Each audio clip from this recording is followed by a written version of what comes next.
back. It's Friday Fitness with me, Andrew Chadwick, your certified strength coach here at the ETA. Now, this week's Friday Fitness, we're going to be talking about single leg rotational power. And the two exercises we're going to be looking at are a single leg squat jump with a rotation and a single leg broad jump with a rotation.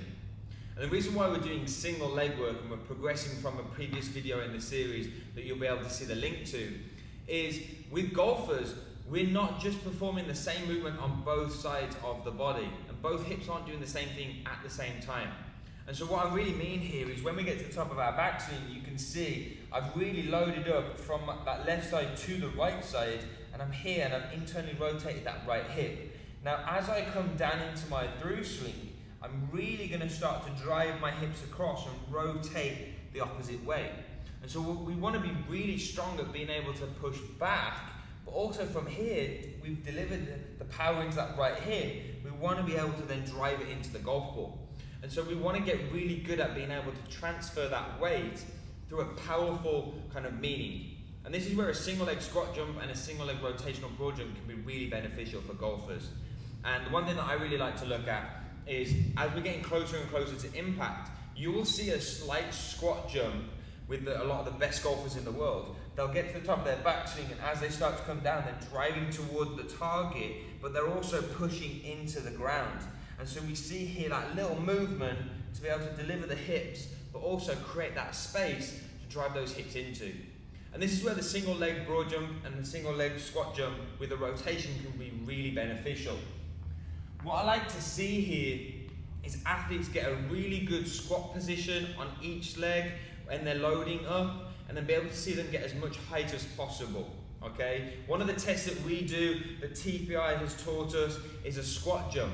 Well, a great way of being able to work on a squat jump is also a single leg squat jump, because we're unilateral athletes. We're not loading up both hips at the same time. But I really like the rotational aspect of this exercise. So what I really like to see the athletes do is explode up. We get into that loaded squat position. We explode up. We get that rotation in the air, and then we land on 2 feet. Okay, again, when we're in position, we're tall, we load up, we explode up, we get that rotation, and then we land square. Okay, so I'm going to show you a full rep here. We're loaded up, we're going to go down and load into that right hip. I'm going to explode up, get that 90 degree rotation, and I'm going to land facing that way. So, I'm tall, I'm down, explode up, land as square as I can.